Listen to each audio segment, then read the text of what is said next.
LRS కట్టాల్సిందే అని ఇలా పేద ప్రజల రక్త మాంసాలు పీల్చి ఇలా ఎల్ఆర్ఎస్ ను వసూలు చేస్తా ఉన్నారు.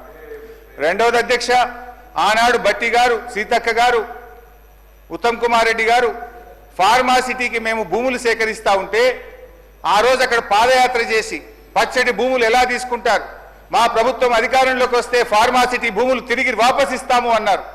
ఈ రోజు ఏమంటున్నారు అధ్యక్ష, ఇంకా 14,000 లాక్కుంటాం, ఈ 16,000 ఇచ్చుడు లేదు కానీ ఇంకా 14,000 లాక్కుంటామని చెప్పి బలవంతంగా ఇలా రైతుల నుంచి భూములు సేకరించి ఆ ఫార్మాసిటీ పేరును అందంగా ఫ్యూచర్ సిటీ అని చెప్పి పెట్టి ఇలా తిరిగి భూములు లాక్కుంటున్నారు అధ్యక్ష. ఆనాడు ప్రభుత్వ భూములు అమ్మితే, నిరర్ధకమైన ఆస్తులు అమ్మితే ప్రభుత్వ భూములు ఎట్లా అమ్ముతారు, ఇది పెద్దలు ఇచ్చిన ఆస్తి, రేపు బొందబెట్టడానికి జాగుండదని గంభీరమైన ఉపన్యాసాలు చేశారు. ఇవాళ ఏమంటున్నారు, బరాబర్ భూములు అమ్ముతామంటున్నారు. ఇవాళ 30,000 కోట్ల రూపాయల భూములు అమ్మకానికి పెట్టినారు అధ్యక్ష. అంటే అప్పుడేమో they promised reforms, now they reform there promises. ఈ రకంగా ఉంది అధ్యక్ష. ఇకపోతే అధ్యక్ష, గత సంవత్సరం బడ్జెట్లో చెప్పిన కొన్ని విషయాలు పరిశీలిద్దాం. పేజ్ నంబర్ 15 అధ్యక్ష.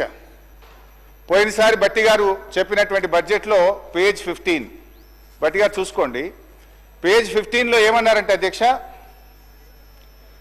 రైతుకు నిజమైన మేలు జరగాలనే ఉద్దేశంతో మా ప్రభుత్వం ఒక్కసారి 31,000 కోట్ల రుణమాఫీ చేయాలని సంకల్పించింది.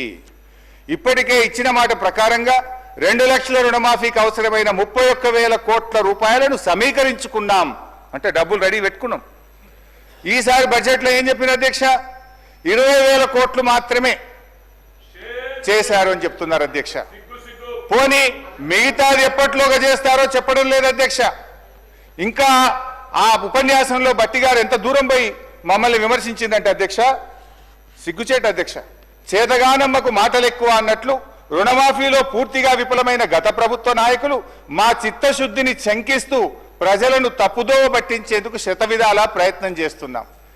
ఇవాళ ఎవరు చేతగానోళ్ళు అధ్యక్ష?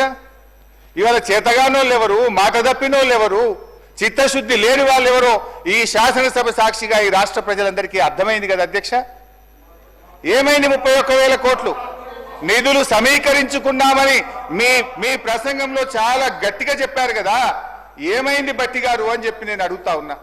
అదేవిధంగా పేజ్ నంబర్ 17 అధ్యక్ష, రైతు భరోసా పేరిట ఎకరానికి 15,000 చెల్లించాలని మా ప్రభుత్వ సంకల్పం అన్నారు. ఏమైంది మీ సంకల్పం? ఎక్కడ పోయింది మీ రైతు భరోసా? పథకం పేరు మార్చారు తప్ప 15,000 ఇవ్వలేదు. పోయిన బడ్జెట్ స్పీచ్ లో 15,000 ఇస్తామని చెప్పి స్పష్టంగా మీ ఉపన్యాసంలో చెప్పారు. వానకాలం ఎగబెట్టిండ్రు, యాసంగికి 12,000 అన్నారు. ఆ 12,000 కూడా సగం మందికి కూడా ఇవ్వని పరిస్థితి ఉన్నది అధ్యక్ష. అధ్యక్ష పేజ్ నంబర్ 27 అధ్యక్ష. పేజ్ నంబర్ 27లో బడ్జెట్లో రైతులతో పాటు కౌలు రైతులకు గతంలో కన్నా భిన్నంగా రైతు భరోసా సాయాన్ని ఇవ్వడానికి మార్గదర్శకాలు చేసుకున్నాం. కౌలు రైతులకు రైతు బీమా కూడా ఇస్తాం. ఎంత గొప్పగా చెప్పిండ్రు అధ్యక్ష. అది విన్న కౌలు రైతుల గుండెలు ఉప్పొంగినాయి ఆ రోజు. కానీ ఇవాళ అదే కౌలు రైతుల గుండెలు ఔసిపోతున్నాయి అధ్యక్ష. ఎందుకు ఇప్పుడేమంటున్నారంటే రైతులు కౌలు రైతులు మీరే ఇద్దరు చూసుకోవాలని చెప్పి వ్యవసాయ మంత్రి గారు సెలవిచ్చారు అధ్యక్ష. కౌలు రైతుల బీమా గురించి అయితే మొత్తానికే మర్చిపోయింది అధ్యక్ష. ఈసారి బట్టి గారి బడ్జెట్లో కౌలు రైతుల ప్రస్తావనే లేకుండా పోయింది అధ్యక్ష. ఇకపోతే అధ్యక్ష పేజ్ నంబర్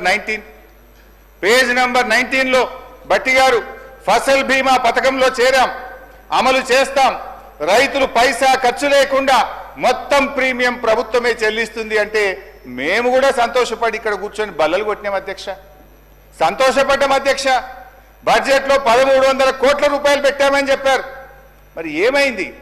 1 రూపాయి విడుదల చేసింది లేదు, ఫసల్ బీమా అమలు చేసింది లేదు.